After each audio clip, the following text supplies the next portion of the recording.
ಜೊತೆಗೆ ಸಂಪರ್ಕದಲ್ಲಿದ್ದಾರೆ. ಆ ಮನೆಯವರು ವಿಶೇಷವಾಗಿ ಇವರ ಮನೆಯಿಂದ ಒಂದು ಗೋಣಿಯನ್ನ ತೆಗೆದುಕೊಂಡು ಹೋಗ್ತಿರುವಂತಹ ದೃಶ್ಯವನ್ನ ತಾವೆಲ್ಲರೂ ಕೂಡ ನೋಡಿದ್ರಿ. ಈ ಬಗ್ಗೆ ಮಾತನಾಡೋದಕ್ಕೆ ಆ ಮನೆಯವರಾದಂತಹ ದೀಕ್ಷಿತ್ ಅವರಿಗೆ ನಮ್ಮ ಜೊತೆಗೆ ಸಂಪರ್ಕದಲ್ಲಿದೆ. ದೀಕ್ಷಿತ್, ಈಗ ಹೇಳಿ ನಿಮ್ಮ ಸರ್. ಮನೆಯ ಗೋಣಿ ಅಡಿಕೆ ಗೋಣಿ ಅಂತ ಅನ್ಸುತ್ತೆ. ಆ ರೀತಿಯಾಗಿ ಅವರು ಹೊತ್ಕೊಂಡು ಹೋಗ್ತಾರೆ, ಬಹಳ ಜಾಗರೂಕತೆಯಿಂದ ಹೊರಗೆ ತಗೊಂಡು ಹೋಗ್ತಾರೆ. ಅದು ಕಸದ ಗೋಣಿ ಅಂತ ಹೆಂಗೆ? ನೀವು ಅಲ್ಲಿ ಯಾಕೆ ಕಸ ಇಟ್ಟಿದ್ದು?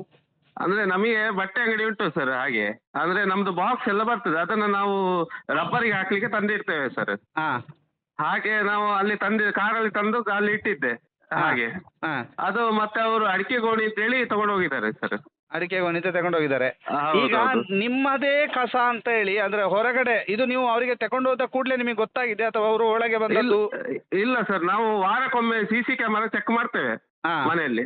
ಹಾ. ಅವಾಗ CC ಕ್ಯಾಮರಾ ಚೆಕ್ ಮಾಡುವಾಗ ಇದು ಗೊತ್ತಾಯ್ತು ಸರ್ ನಮಗೆ. ಗೊತ್ತಾಯ್ತಾ? ಹೌದು, ನಿಮ್ಮ ಹೌದು. ಕಸ ಏನೋ ಹೊರಗಡೆ ಸಿಕ್ಕಿ ಗೊತ್ತಾಗಿದ್ದು ಅಂತ ಅಲ್ವಾ ಅದು? ಅದು ಅಲ್ಲ ಸರ್, ಅದಲ್ಲ, ನಾವು ಮೊದಲೇ ನೋಡಿದ್ವಿ ಹಾಗೆ. ಮೊದಲೇ ನೋಡಿದ್ದೀರಾ? ಹೌದು, ಅವ್ರು ಯಾರು ಹೌದು. ಅಂತ ಏನಾದ್ರು ಗುರುತು ಪರಿಚಯ ಗೊತ್ತಾಗ್ತದಾ? ಇಲ್ಲ, ಗೊತ್ತಾಗುದಿಲ್ಲ ಸರ್. ಗೊತ್ತಾಗುದಿಲ್ಲ. ಹೌದೌದು. ಅವ್ರು ಯಾವ ಟೈಮಲ್ಲಿ ಬಂದದ್ದು ದೀಕ್ಷಿತ್ ಅವರೇ? ಅವರು ಮಧ್ಯಾಹ್ನ ಹೊತ್ತು ಒಂದು 2ರಿಂದ 2:30 ಸರ್.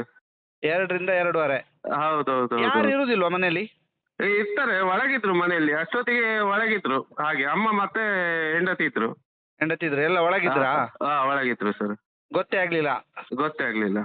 ಓಕೆ.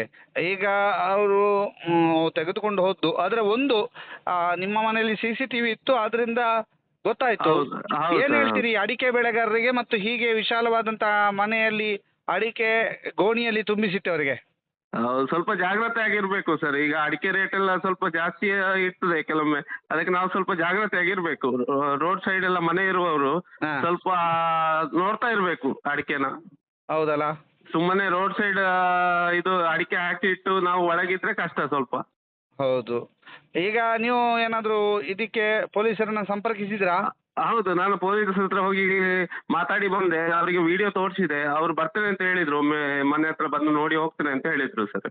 ಓಕೆ. ನಮ್ಮ ಜೊತೆ ಹಾ. ಮಾತನಾಡಿದಕ್ಕೆ ಧನ್ಯವಾದ ಸರ್. ಇದೊಂದು ನಿಮ್ಮ ಹತ್ರ ಮಾತನಾಡಿಸಿದೊಂದು ಅರಿವು ಮೂಡಿಸ್ಲಿಕ್ಕೆ. ಯಾಕಂದ್ರೆ ಅಡಿಕೆ ಬೆಳೆಗಾರರು ಅಥವಾ ಇನ್ನಿತರ ಬೆಳೆಗಾರರು ಮನೆಯ ಅಂಗಳದಲ್ಲಿ ತುಂಬಾ ಬೆಲೆ ಬಾಳುವಂತಹ ತಮ್ಮ ಕೃಷಿ ಉಪಕರಣಗಳಿರ್ಬೋದು, ಕೃಷಿಯಿಂದ ಬೆಳೆದಂತಹ ಫಲಗಳನ್ನೆಲ್ಲ ತುಂಬಿಸಿಟ್ಟಿರ್ತಾರೆ. ಹೌದು, ಹೌದು ಸರ್. ಬಾರಿ ಹೌದು. ಡೇಂಜರಸ್ ಹೀಗಾದ್ರೆ. ಮತ್ತೆ ಯಾಕಂದ್ರೆ ಈಗ ಅಡಿಕೆ ಗೊತ್ತುಂಟಲ್ಲ ನಿಮ್ಗೆ, ಕಷ್ಟ ಬರ್ಬೇಕು ತುಂಬಾ. ಈಗ ಏನು ಅಷ್ಟೇನು ಸುಲಭ ಇಲ್ಲ. ಅಡಿಕೆ ಕೊಯ್ಲು ಮಾಡಿ ತಂದು ಒಣಗಿಸಿ ಮಾರುದು ಅದೇನು ಸುಲಭದ ವಿಷಯ ಅಲ್ಲ ಈಗ.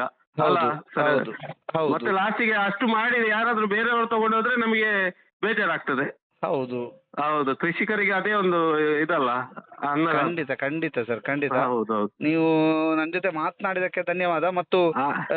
ಇದೊಂದು ನಿಮ್ಮ ಮನೆಯಲ್ಲಿ ಆದಂತ ಘಟನೆ, ಇದು ಎಚ್ಚರಿಕೆಯ ಪಾಠ ಆಗ್ಬೇಕು ಮತ್ತು ನಮ್ಗೆಲ್ಲರಿಗೂ ಕೂಡ ಎಚ್ಚರಿಕೆ ಆಗ್ಬೇಕು ಅನ್ನೋ ಕಾರಣಕ್ಕಾಗಿ ನಿಮ್ಮ ಹತ್ರ ಮಾತನಾಡಿಸಿದೆ. ಧನ್ಯವಾದ ಸರ್ ದೀಕ್ಷಿತ್. ಆಯ್ತು, okay, thank you. Okay, okay, by.